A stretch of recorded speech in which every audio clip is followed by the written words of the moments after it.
სეზონის დახურვის მიუხედავად რუსთაველის თეატრი აქტიურად განაგრძობს ახალ სპექტაკლებზე მუშაობას.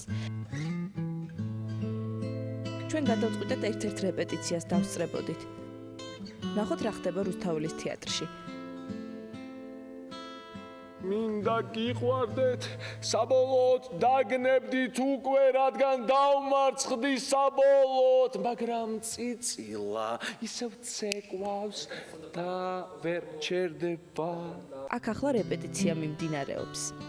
სარაკინის 4:48 ფსიქოზი, ასე ჰქვია მონოპიესას, რომელსაც მაყურებელი 11 ივლისს იხილავს. ამ პიესის ავტორმა ეს პიესა რომ დაწერა, თავი მოიკლა, იმიტომ ჰქვია ფსიქოზი 4:48. 4 საათსა და 48 წუთში დაწერა და თავი მოიკლა, როგორც კი დაამთავრა. სარაკინმა თავის დროზე პიესა ქალისთვის დაწერა, თუმცა რეჟისორმა კიტაროყვამ გადაწყვიტა პიესის პერსონაჟი მამაკაცს განესახიერებინა. რეჟისორი რობერტ სტურვა სამაგისტრო ჯგუფის სტუდენტია, ეს კი მისი პირველი სპექტაკლი. პერსონაჟი ჭირს გაურება. საგიჟეშია და მისულია თვითმკვლელობამდე. მთელი სპექტაკლი არის თქოს განმარტება და ბოლო ანდერძივით რატომ მივიდა და როგორ ამოსაქციელა. აქ უბრალოდ ჩვენ ვამბობთ ჩვენ სათქმელს, ორი ადამიანი, მე და რეჟისორი. ვინც მოვა, შეიძლება არც ერთ ადამიანს არ მოეწონოს, მაგრამ არ არსებობს ფრაზა ერთ-ერთი მაინც სამუდამო ტვინში არ ჩაებეჭდოს და ერთს მაინც თუ ჩაებეჭდება ეს ჩემი ნათქვამი ერთი ფრაზა სცენიდან, ეს ჩემთვის უკვე საკმარისია. საკუთარ თავთან დავარ თითქოს მეორე ხმა სთან ბრძოლა, რომ რატომ უნდა მივიდეს ამ ფაქტამდე. არის მხოლოდ იმის თქმა საზოგადოებისთვის, რომ არასოდეს არ მივიდნენ იმ ზღვრამდე, რომ გადავიდნენ სხვა სამყაროში ამ ცხოვრებაშივე.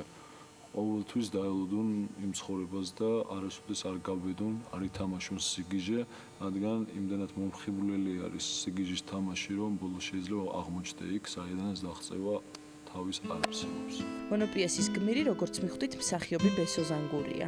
ეს არის ჩემი საოცნებო როლი მაკბეტის შემდეგ, მაკბეტი მაქვს ერთი საოცნებო როლი და შემდეგ ეს როლი. რაც შეეხება პერსონაჟის სქესის შეცვლას, ამაზე ბესო ზანგურმა ასე გვიპასუხა. მნიშვნელობა არ აქვს ამ შემთხვევაში, ამას ხალი ითამაშებს თუ კაცი სულიად შერყეული ადამიანი, სულიერად შერყეული ადამიანი, გინდა ხალი იყოს, გინდა კაცი, მისახედია და არა შესაძვოდი.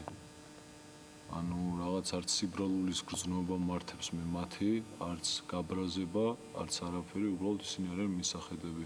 რეჟისორის და მსახიობის მთავარი მიზანი სუსტი ნებისყოფის ადამიანთა გამოფხიზლება და ჭეშმარიტ გზაზე დაყენებაა.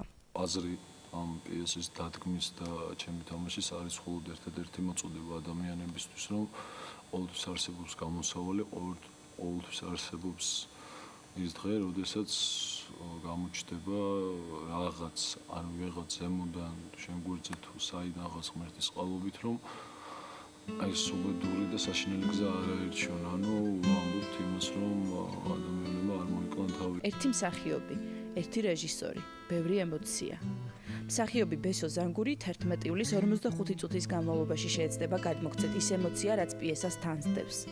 სპექტაკლის შემდეგ კი ალბათ ყველა მიხვდება, რომ გამოუვალი მდგომარეობა არ არსებობს. თავარია ვიპოვოთ გზა. გზა, რომელიც ჭეშმარიტებამდე მიგვიყვანს. ახლა კი დროა ფარდა გახსნათ ჩემო კარგებო.